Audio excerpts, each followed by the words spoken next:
L'avis de vente aux enchères avait été épinglé au mur de la mercerie pendant 3 semaines avant que quiconque ne pense à le lire correctement. Gare ferroviaire, arrêt de Dry Creek, désaffecté, structure et wagon, tel quel. Hank Wheeler se tenait devant lui avec son chapeau dans les mains, le lisant pour la 4e fois. Sa femme, Clara, lui toucha le coude. « C'est toujours là, » dit-elle doucement. « Personne n'en chérit. »« Parce que c'est de la folie, » répondit Hank. Mais il ne s'éloigna pas de la vie. Ils étaient mariés depuis 2 ans et n'avaient rien d'autre qu'un abri sommaire à réclamer sur Saddle Ridge, trop loin de l'eau, trop haut pour un pâturage décent. Hank travaillait en saison au Ranch Barlow. Clara prenait des raccommodages. Il mangeait des haricots et du jerky et économisait des pièces dans une boîte à tabac. La nuit, à la lueur de la lampe, il parlait de ce qu'il voulait. Terre, animaux, quelque chose qui leur répondait à eux seuls. La gare se trouvait à 3 miles à l'est de la ville. Un bâtiment en pierre trapue avec un toit squelettique en fin d'hiver, qui avait autrefois abrité le fret et les passagers se dirigeant vers l'ouest. Les rails avaient été réorientés vers le sud 5 ans auparavant, et la compagnie n'avait pas pris la peine de retirer le dernier wagon, une vieille voiture de passagers en bois qui se tenait sur la voie comme un cercueil avec des roues. Quand Hank et Clara arrivèrent pour le voir le matin après la vente aux enchères, le vent soufflait à travers des volets caissés et des planches manquantes avec un gémissement creux. Des fientes de pigeons incrustaient le quai en couches blanches et grises. La rouille tachait tout ce qui était en métal. Les supports de toit en fer, les vieux crochets de fret, les charnières qui ne tenaient plus les portes. Les fenêtres du wagon étaient filmées de poussière si épaisse que Clara pouvait écrire son nom avec un doigt. La peinture s'écaillait en longues bandes grises qui se courbaient loin du bois comme de l'écorce d'un arbre mourant. Clara marcha lentement le périmètre, ses bottes craquant sur le gravier et les feuilles mortes. Une section du quai avait pourri là où la pluie s'était accumulée. Les portes principales de la gare pendaient de travers, l'une complètement décrochée de ses charnières. Elle dut se baisser sous une poutre cassée pour entrer.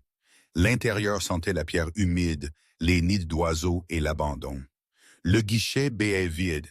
Son cadre en bois était déformé. Le poêle gisait sur le côté, une patte cassée, entourée de cendres anciennes.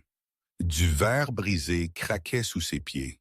D'anciens horaires de chemin de fer s'accrochaient encore à un mur. L'encre s'estompa en fantôme. Mais Clara passa sa main le long du mur de pierre, frais, épais, solide, comme le jour où il fut construit. Elle frappa dessus avec ses phalanges. Aucun son creux, aucune fissure qu'elle pût voir. Ces murs avaient résisté à des années de météo et résisteraient à des années de plus. Le toit est bon, appela Hank de l'extérieur.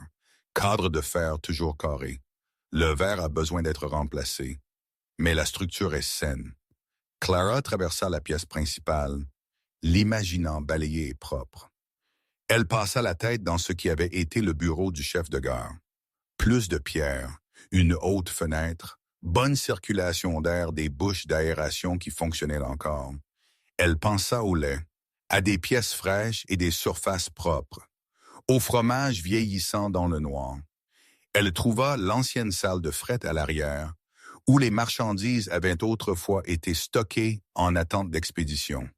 Grande, bien ventilée. Le sol en pierre était sale mais intact. Cela pourrait marcher pour les animaux. Cela pourrait marcher pour tout. Dehors, Hank monta dans le wagon. La porte protesta, mais s'ouvrit. Dedans, cela sentait le mildiou et les nids de souris, de bois qui avaient connu de meilleurs jours. Mais alors que ses yeux s'adaptaient à la faible lumière, il vit les os de quelque chose de récupérable. Le plancher était solide. Le plafond n'avait pas fui. Le toit au-dessus de la voiture l'avait protégé. Les compartiments étaient toujours intacts. Couchettes qui pourraient devenir du rangement. Une petite salle de lavage. La cabine du conducteur à l'arrière. Les fenêtres pourraient être scellées. Les bancs pourraient être arrachés pour du bois de charpente. Un petit poêle en fer était toujours boulonné près de l'arrière. Poussiéreux mais complet. Les murs étaient lambrissés de planches à languettes et rainures qui n'avaient besoin que d'être nettoyées et huilées. Il pouvait le voir meublé, chaud, maison. Il se pencha hors de la porte. Clara. Elle leva les yeux vers lui, protégeant ses yeux du soleil. Nous pourrions faire fonctionner cela, dit-il. Ce ne sera pas facile. Cela prendra tout ce que nous avons. Clara regarda la gare, aux murs de pierre et au bon toit et au quai construit pour le chargement. Elle regarda le wagon, petit, étrange, mais solide. Elle pensa à leur abri sommaire réclamé, à des années de survie difficile, à vouloir quelque chose qui était à eux. Oui, dit-elle, nous pourrions. La ville pensait qu'ils avaient perdu la tête. Vous avez acheté un train, dit le propriétaire du magasin d'aliments pour animaux. Pas tout à fait riant, mais proche. Sa moustache tressaillit. Nous avons acheté une gare, corrigea Hank. Le train est venu avec elle. Et vous allez y vivre? L'homme s'appuya contre son comptoir, bras croisés, comme s'il s'installait pour le divertissement. Nous allons le rendre habitable. L'homme secoua lentement la tête. La façon dont vous pourriez regarder quelqu'un qui vient d'annoncer qu'il prévoyait de voler vers la Lune. La gare est vide depuis 5 ans, probablement pleine de rats et de pourriture, et vivre dans un wagon. Il siffla doucement. C'est un comportement de vagabond, Wheeler. Les gens n'aimeront pas ça. Les gens n'ont pas à vivre là, dit Hank d'une voix égale. Nous, oui. Eh bien, le sourire de l'homme était condescendant. Bonne chance à vous. Au magasin général, Clara s'enquit de bidons de lait, de moules à fromage et de tissus de mousseline. La transaction attira une petite foule, des gens faisant semblant de faire des achats tout en écoutant aux portes. La femme du commis, une femme mince avec un nez pointu, leva un sourcil. « Vous faites du fromage? »« J'ai l'intention, » dit Clara. « Le fromage se gâte, rend les gens malades. Je connaissais une famille à Kansas City.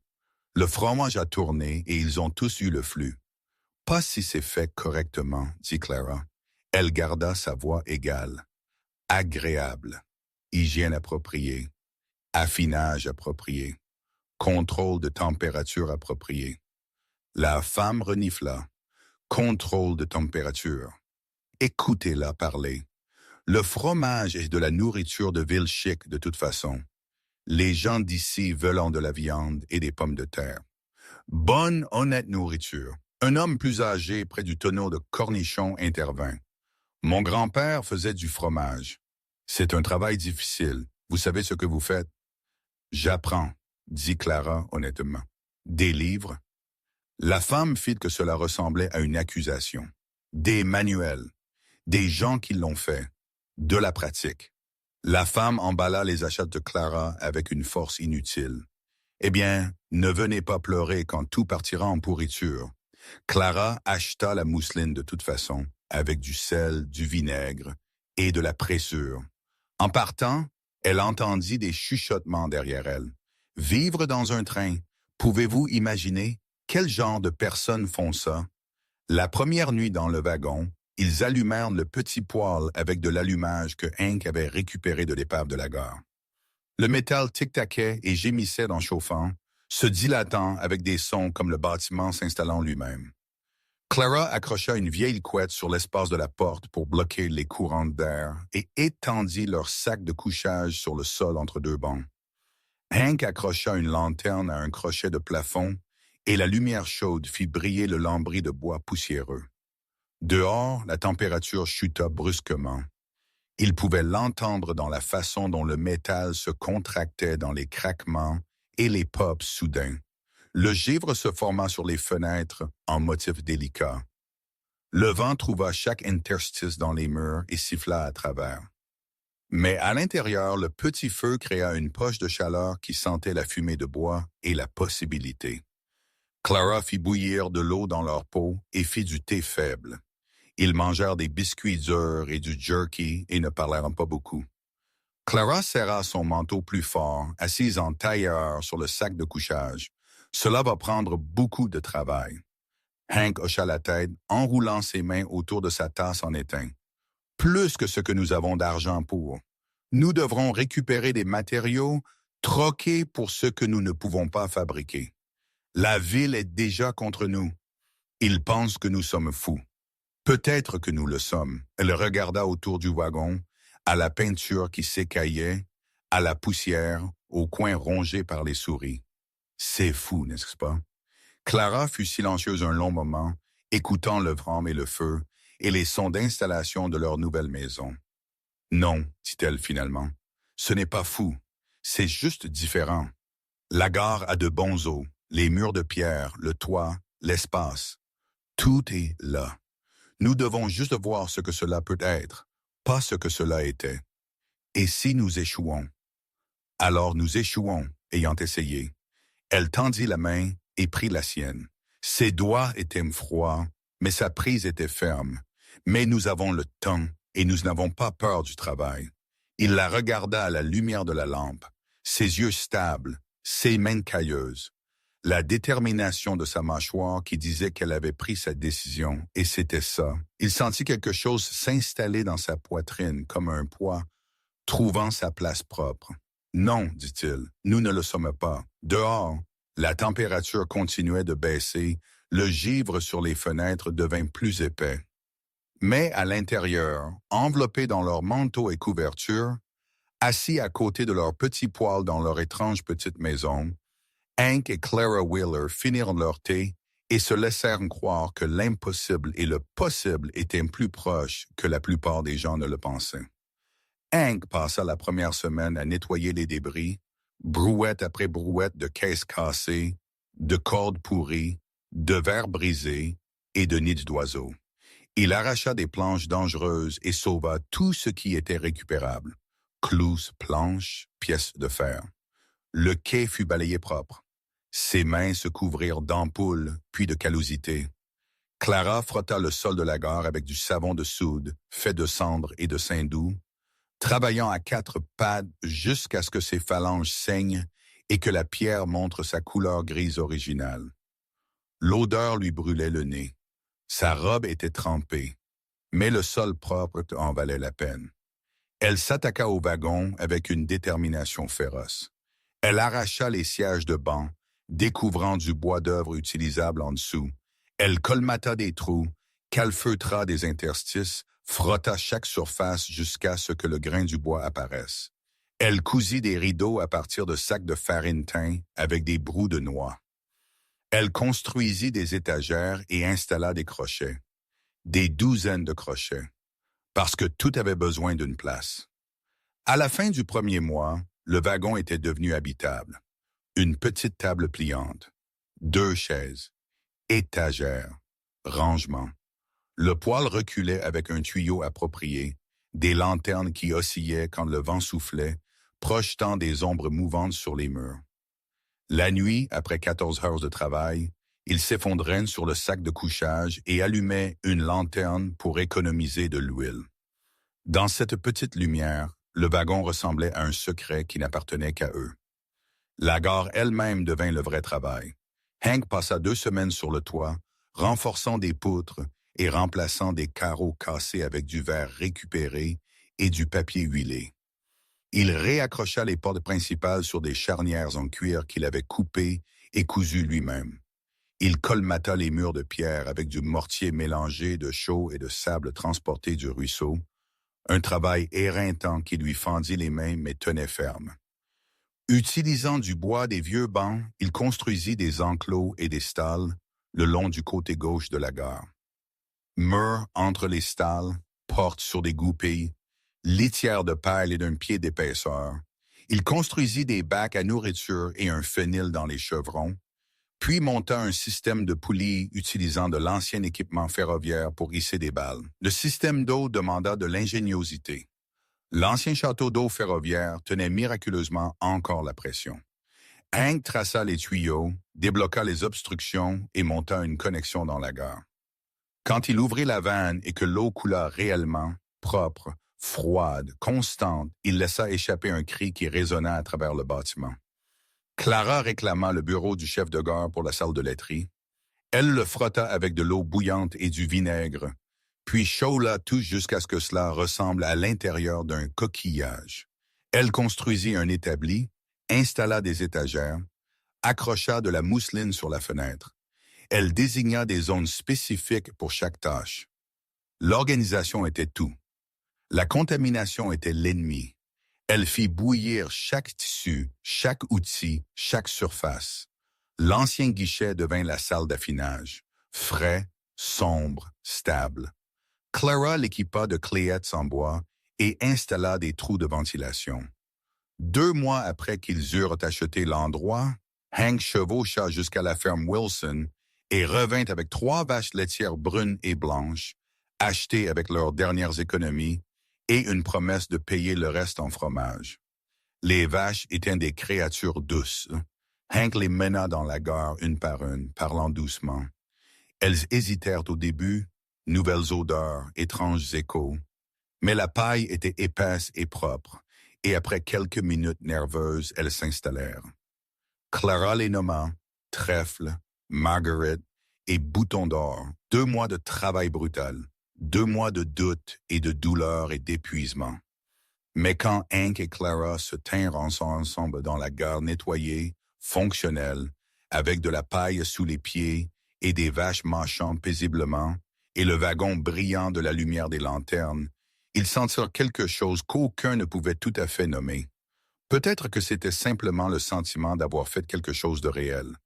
La première traite eut lieu un matin si froid que le givre couvrait chaque fenêtre et le souffle de Hank sortait en épais nuages blancs. Il s'assit sur un tabouret à 3 pieds à côté de la vache la plus douce, une fille au dos large que Clara avait nommée Trèfle, et enroula ses doigts raides autour des trayons.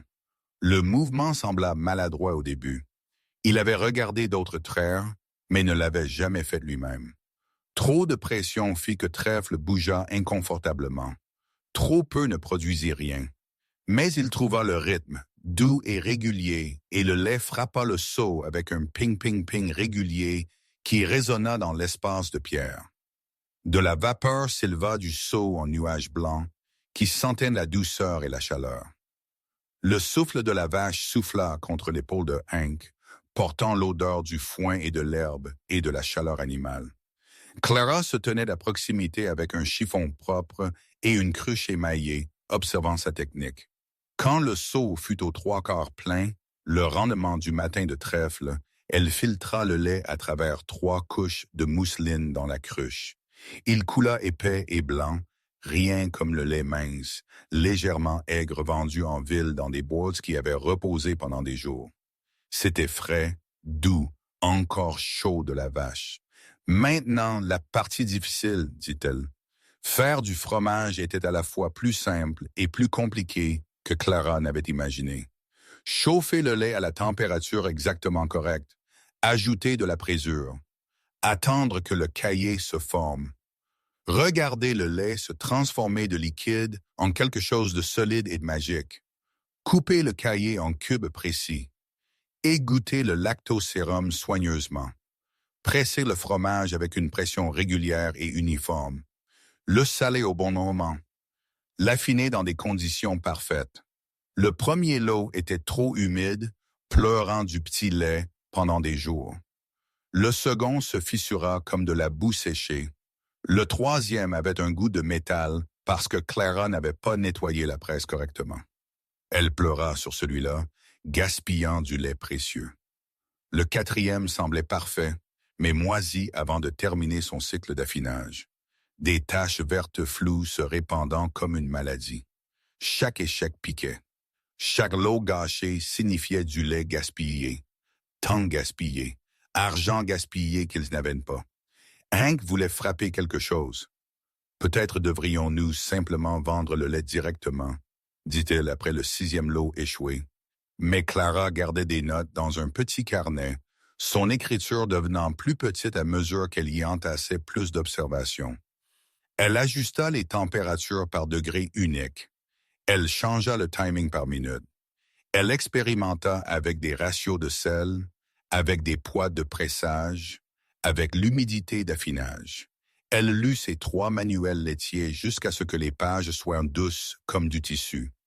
Elle rama pour poser des questions aux quelques fermiers qui lui parleraient, avalant sa fierté pour mendier des conseils.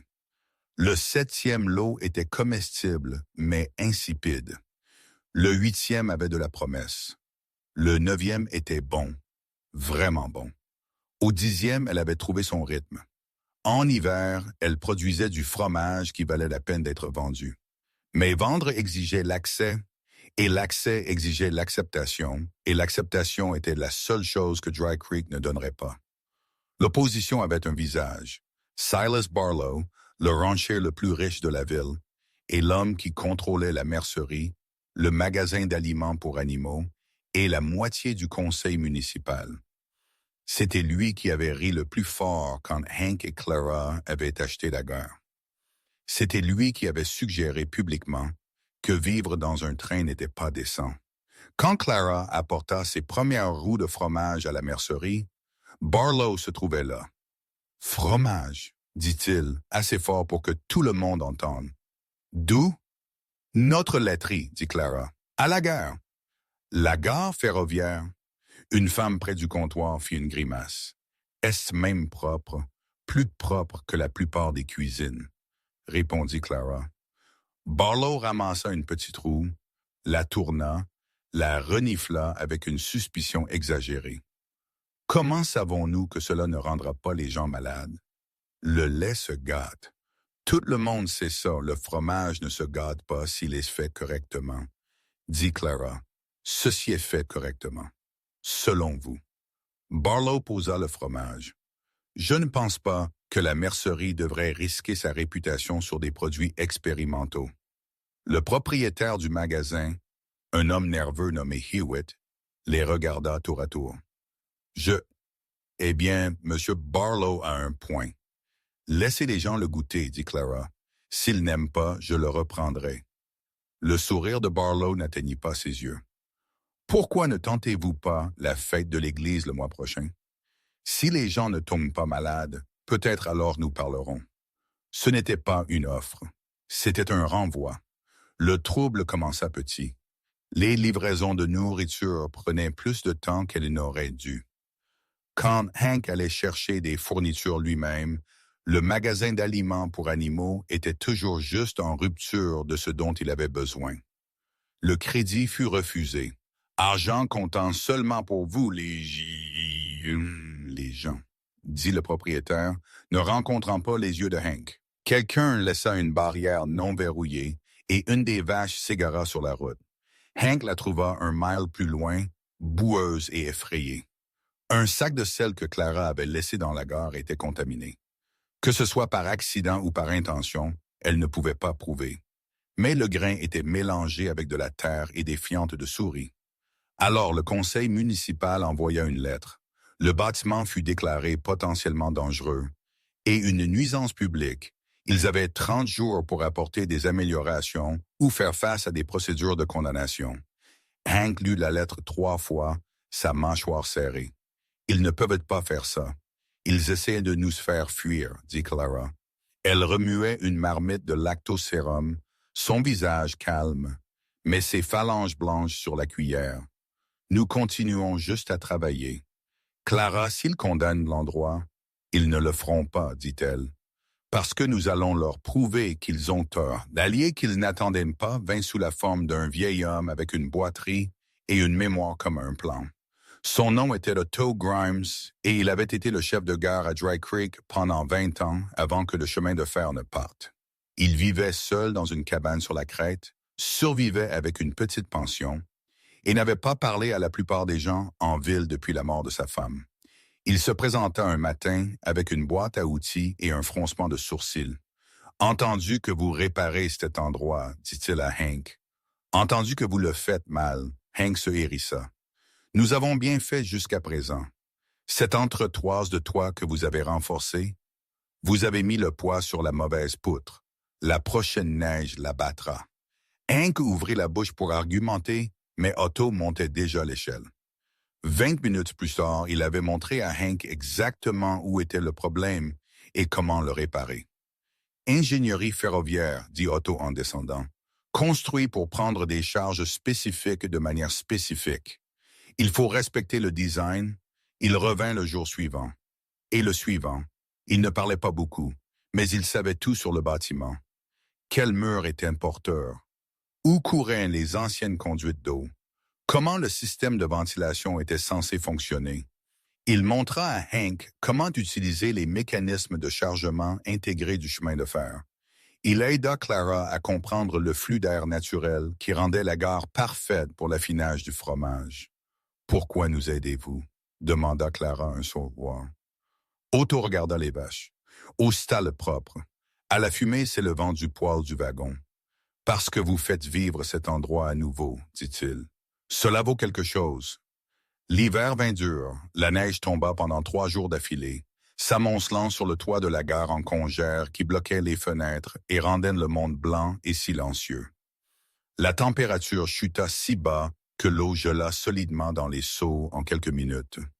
De la glace se forma à l'intérieur des fenêtres du wagon, malgré le poêle. Le souffle de la vache restait épais, se condensant sur les murs de pierre en plaques de givre. Hank et Clara travaillèrent sans relâche par équipe, aucun des deux ne dormant plus de quelques heures. Ils chauffèrent de l'eau dans le wagon et la transportèrent dans des seaux qui ballottaient et gelaient sur les bords. Ils étendirent de la paille supplémentaire, l'empilant épaisse autour des pattes de la vache. Ils vérifièrent les animaux constamment, cherchant des frissons ou de l'apathie. Tout signe de stress dû au froid. Ils brûlèrent leur réserve de bois plus vite que prévu. Les vaches devinrent agitées. Trèfle cessa de manger. Clara passa 1 heure à la cajoler avec de la purée chaude, parlant doucement, jusqu'à ce que la vache abaisse finalement sa tête vers le seau. La 4e nuit, le vent hurla. Il trouva chaque interstice et arracha l'une des réparations de toit de Hank. La neige commença à tomber directement sur les stalles. Hank grimpa dans le noir avec des doigts gelés et une corde autour de sa taille, ses bottes glissant sur des barreaux recouverts de glace. Clara tenait la lanterne en dessous et lui passa des matériaux. Planches, clous, papier goudronné. Otto, qui était apparu sans y être invité malgré la tempête, ancra la corde et hurla des instructions par-dessus le vent. Cela prit 2 heures de travail brutal. Les mains de Hank devinrent engourdies, puis commencèrent à saigner à cause des échardes et des gerçures dues au froid. Ses mouvements ralentirent, mais il sécurisa la réparation. Quand il descendit finalement, Clara le tira dans le wagon où le poêle brûlait chaud.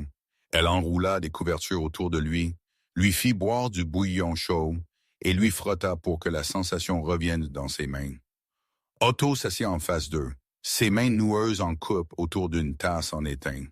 « Vous avez bien fait, » dit le vieil homme doucement. Hank hocha juste la tête, trop fatigué pour parler. Le lendemain matin, un garçon de la ville arriva, à moitié gelé et désespéré. Sa petite sœur était malade, et leur mère l'avait envoyé mendier du lait frais.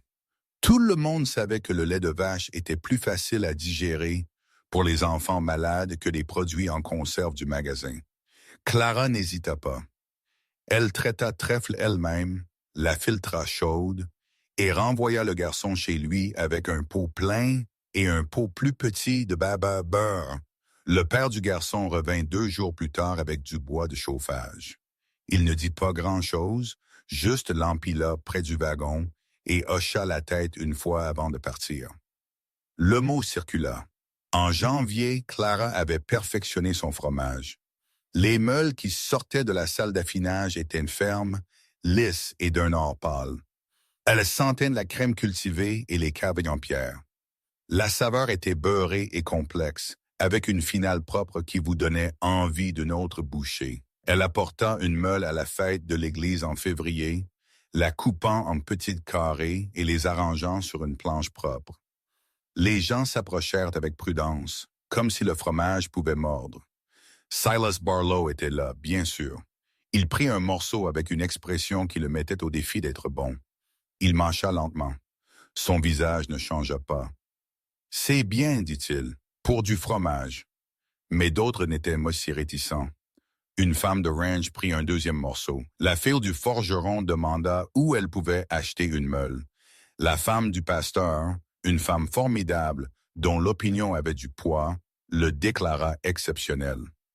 L'expression de Barlow s'aigrit. Cela ne change toujours pas qu'ils vivent dans un train comme des vagabonds. Clara se tourna pour lui faire face pleinement. La pièce se tut. Nous ne sommes pas des vagabonds, Monsieur Barlow, dit-elle. Sa voix était calme, mais portait. Nous sommes des fermiers.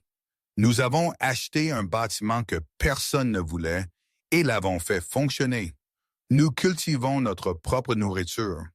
Nous gardons nos animaux en bonne santé. Nous produisons de la nourriture propre et de qualité. La gare a d'épais murs de pierre qui gardent les choses fraîches et stables, mieux que la plupart des caves à racines. Le wagon est isolé, résistant aux intempéries et a un poêle qui fonctionne. Nous le chauffons, nous le nettoyons, nous y vivons avec dignité. Elle ramassa sa planche à fromage. Vous n'avez pas à aimer comment nous faisons les choses, mais vous ne pouvez pas dire que nous ne les faisons pas bien. Barlow ouvrit la bouche, mais Clara s'éloignait déjà. À la fin de la fête, elle avait pris des commandes pour 6 meules. Le printemps vint lentement, faisant fondre la neige en bout puis en verre. Hank et Clara agrandirent la parcelle de jardin. Ils achetèrent 2 vaches de plus avec l'argent du fromage. Ils remplacèrent les dernières fenêtres cassées et peignirent le wagon d'un rouge profond qui le rendait presque joyeux. Otto les aida à construire une plateforme de chargement appropriée pour les bidons de lait et les meules de fromage utilisant l'ancien système de fret ferroviaire. C'est ainsi que cela était censé être utilisé, dit-il avec satisfaction. La mercerie commença à vendre leur fromage, petites meules au début, puis des commandes plus grandes. D'autres magasins dans les villes voisines demandèrent des échantillons. Un restaurant dans le chef-lieu de comté le mit sur leur menu. Les gens pensaient toujours qu'ils étaient étranges. Le couple qui vivait dans un train et faisait du fromage chic. Mais étrange n'était pas la même chose que faux. Un après-midi chaud, Hank se tenait sur le quai avec une meule de fromage finie dans ses mains, sentant son poids, sa réalité. Clara s'appuya contre la porte du wagon, le regardant avec un petit sourire. À l'intérieur de la gare, les vaches ruminaient paisiblement. La paille bruissait, un seau tinta doucement. Les murs de pierre se tenaient solides et frais, faisant exactement ce qu'ils étaient censés faire. La fumée s'enroulait du poêle du wagon. Ils le gardaient en marche toute l'année maintenant, bas et régulier, parce que la petite maison méritait d'être chaude. Hank regarda Clara. « Nous l'avons fait, acquiesça-t-elle. Pas parfaitement, pas facilement, pas sans coup ou doute, ou nuit froide quand ils s'étaient demandé s'ils avaient fait une terrible erreur. Mais ils avaient transformé une ruine en une ferme, un symbole abandonné de progrès, qui partait vers un nouveau genre de progrès. Ils avaient construit quelque chose qui leur répondait, et à personne d'autre. Et cela, à la fin, était exactement ce qu'ils avaient voulu. Au milieu de l'été, la gare de Dry Creek était devenue un élément permanent. La ferme Wheeler, les gens l'appelaient, ou parfois juste la gare. Les enfants sortaient avec leurs parents pour acheter du fromage. Otto y passait ses après-midi. Silas Barlow ne s'y est jamais vraiment fait, mais son opposition perdit ses dents. Le conseil municipal abandonna discrètement les procédures de condamnation. Ce qui changea n'était pas que les gens cessèrent de penser que Hank et Clara étaient étranges. Ce qui changea fut que l'étrangeté cessa d'avoir autant d'importance que la compétence et la qualité. Les dimanches soirs, quand le travail était fait, Hank et Clara s'asseyaient sur les marches du wagon et regardaient le coucher de soleil peindre les murs de pierre en or. Le quai où les passagers attendaient autrefois contenait maintenant des bidons de lait et des sacs de nourriture. Le toit en fer et verre qui avait abrité les voyageurs abritait maintenant des vaches et du travail laitier. La terre autour de la gare resta sauvage et vide, juste pierre et voie, et le silence qui vient des lieux où les trains roulaient autrefois. Mais à l'intérieur de ces murs, il y avait de la vie, lait cliquetant dans les seaux, paille sous les bottes, lueur de lanterne sur le lambris de bois, l'odeur du fromage affiné dans des pièces fraîches et sombres, fumée s'élevant d'un tuyau de poêle dans l'air pur, et deux personnes qui avaient pris une chose que personne ne voulait et l'avaient faite leur. Pas parce que c'était facile, parce que c'était possible, et parce qu'ils avaient décidé ensemble que possible était